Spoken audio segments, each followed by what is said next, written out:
Hi, Clarinet 2 folks. As promised, although this is a little bit late, here is hopefully a helpful instructional video to help you for our final push to really get this ending of Metroplex clean from measure 61 to the end. What I'm going to do is kind of go over some common things I've been hearing from all the woodwinds about some things that have come up. So hopefully they will be helpful for you.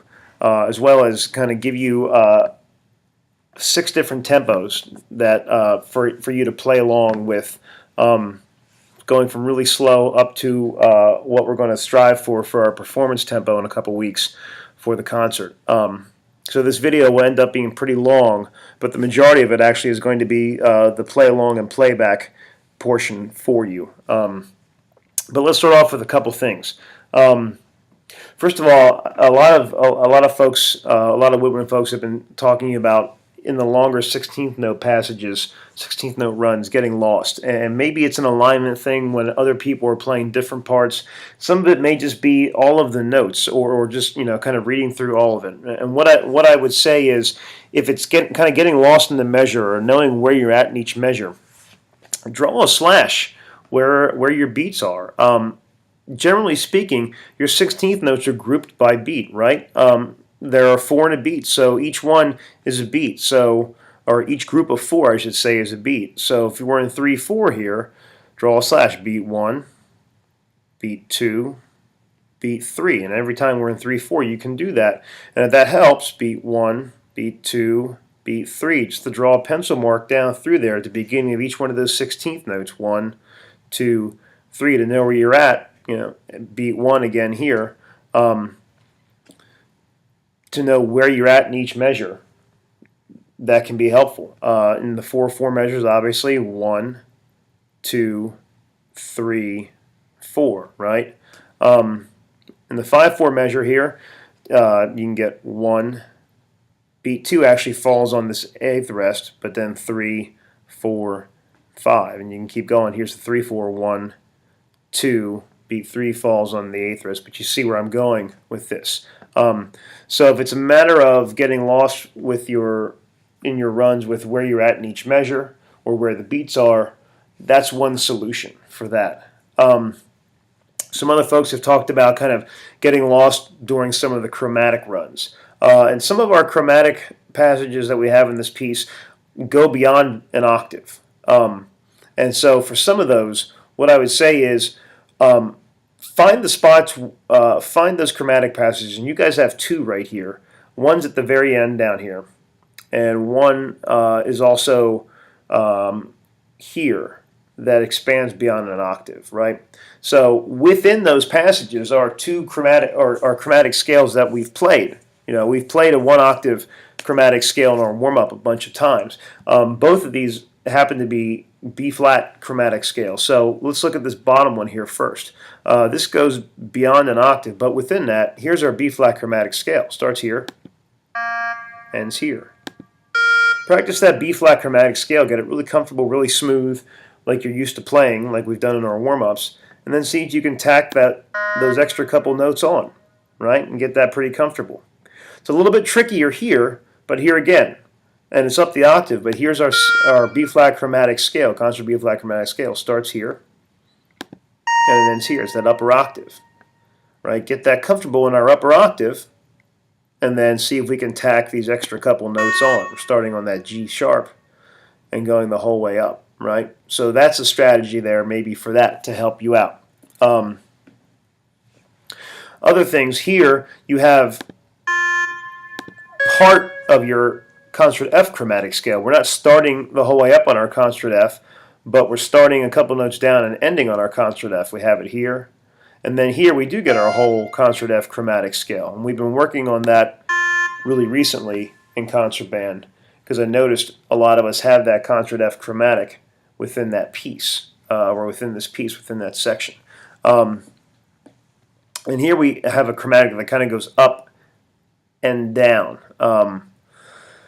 You kind of have half of your concert B-flat chromatic scale. It starts here, goes up not quite halfway, and comes back down. So you've kind of got a piece of it. But if you can recognize your one octave chromatic scales in there, that can help you out. The other thing to do is find your patterns, right? Find the stuff that's the same throughout in this piece or in this section of the piece, and get comfortable with that, and then look at the stuff on either side of it that might be different and practice those transitions. Like we know that some of this stuff comes back a couple times, so find the pattern work, look at what's different on either side of it, and practice those transitions. All right, so we're practicing smarter and not harder. The last piece of advice I have for you before I start the playback and play along section is, if you're still not able to get all these notes in your fingers, and it's tough, there's a lot of notes, and I totally understand that, is we can simplify some of this, not all of it, but we can simplify some of it by playing eighth notes in some sections instead of 16th notes. And you'll notice that here I have some extra beams and some extra note stems here coming out of some of my notes. And what I will do is, when I post this video, I'll also post a simplified, slightly simplified version of your part from 61 to the end. But if you omit where the 16th notes are, every other 16th note, you're essentially playing eighth notes. So what you see here is the possibility of eighth notes you could play instead of 16th notes here in some sections of the piece. Now, I will say it is harder to line some of this stuff up if you've been working on the 16th notes to all of a sudden play things that are only half as fast.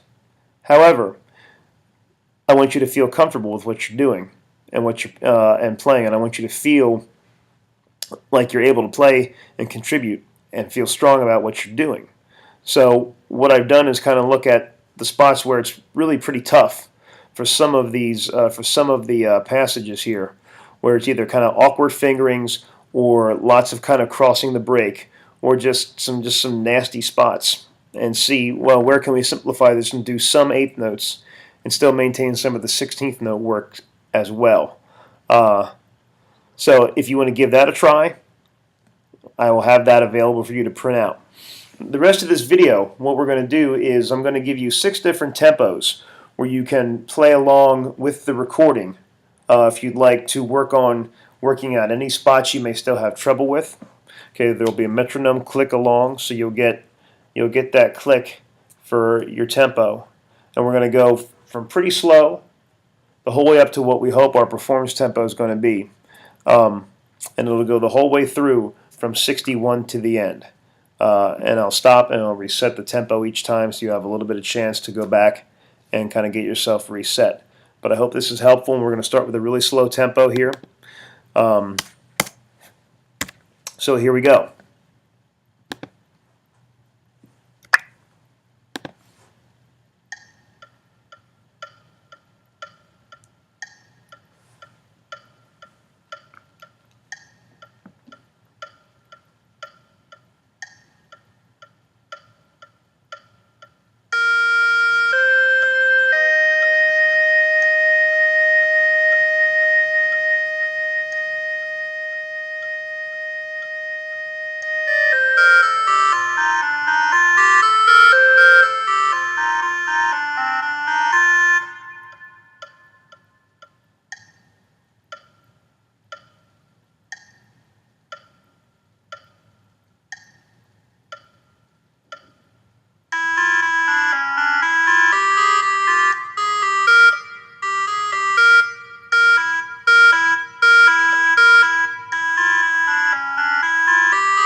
We're going to go a little faster.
Let's go a little faster.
little faster.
A little faster.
And lastly, what we hope will be our performance tempo. Here we go.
Alright, so I'm hoping this video is helpful and you can get something out of it, at least the ability to kind of work out any problems you might still have through playing along and playing back with the computer, with the recording.